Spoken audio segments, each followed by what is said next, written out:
So keeping pressure on this black's pawn's triangle. White is trying to prevent black of comfortably playing c5, because after b4, knight e4, then there is no check on a5. So black cannot develop the pieces conveniently.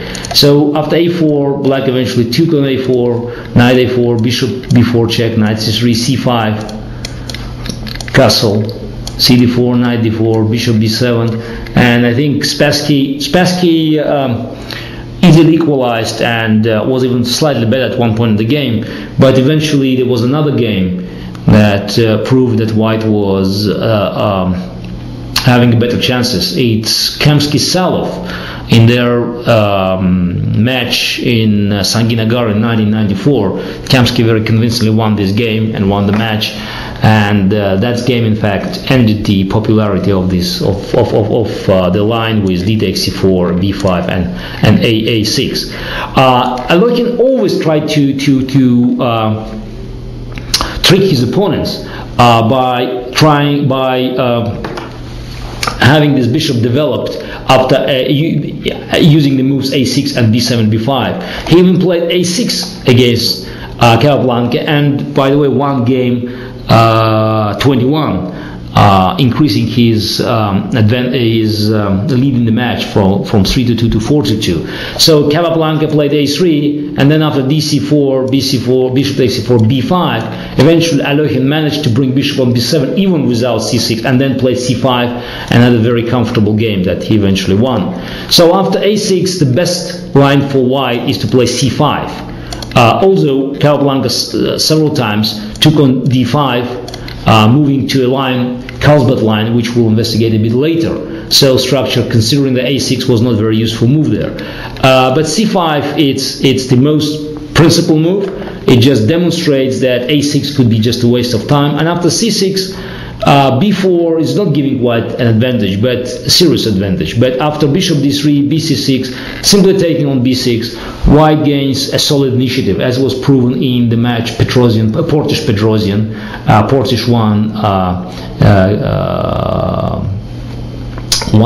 one of the games in this match, and also this game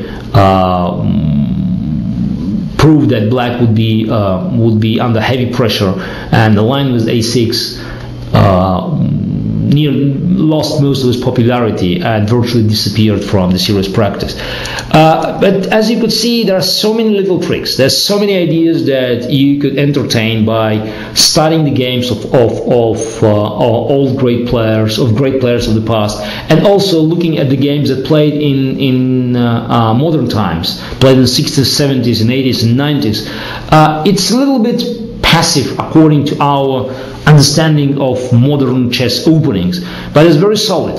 And at the end of the day, it's for white to prove that it has to gain an advantage. So that's why there is no danger of playing some of the games with the classical lines, enjoying the beauty of the classical heritage. At the end of the day, we have to equalize with black. That was the motto of the old good days, and let's white show what they have in their sleeves. Just to finish the general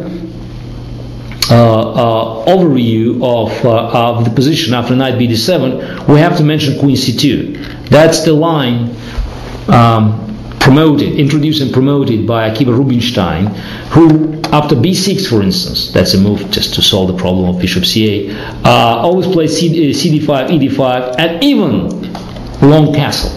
So, which was the great revolutionary idea of that time. He won some beautiful games, proving that white's attack on the queen side, combined with the pressure on the center, is far more efficient than black's counter chances on the queen side. There were few great games won by Rubinstein, later won by Alexander Alekhine, that proved that b6 was insufficient.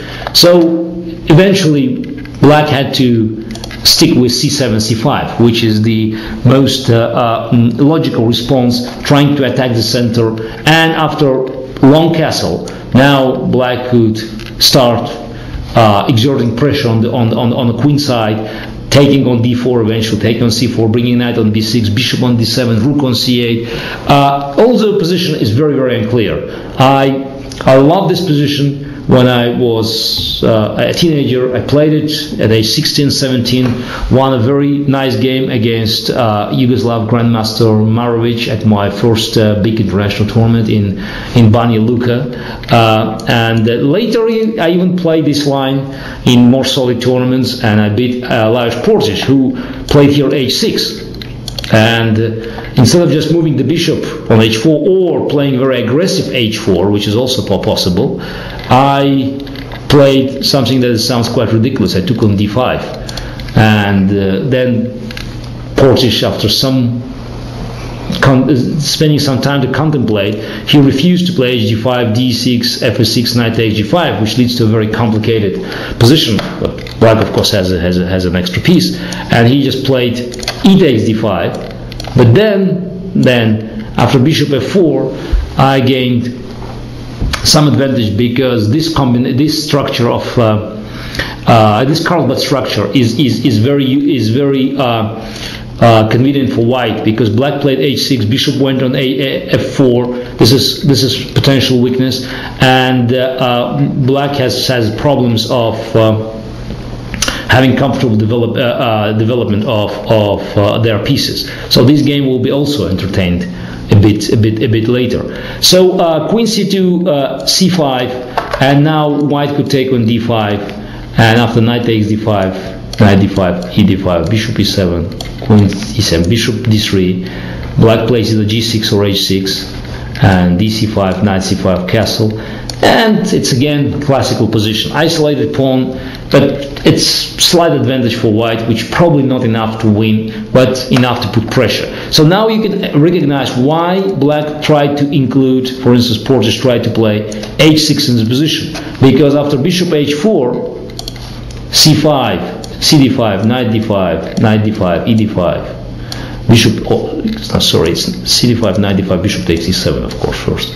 Bishop e7, queen e7, knight takes d5, e d5. There is no bishop d3 attacking pawn on h7, so white can't gain a tempo. So that's why the position is equal, because there is no opportunity to develop pieces comfortably for white.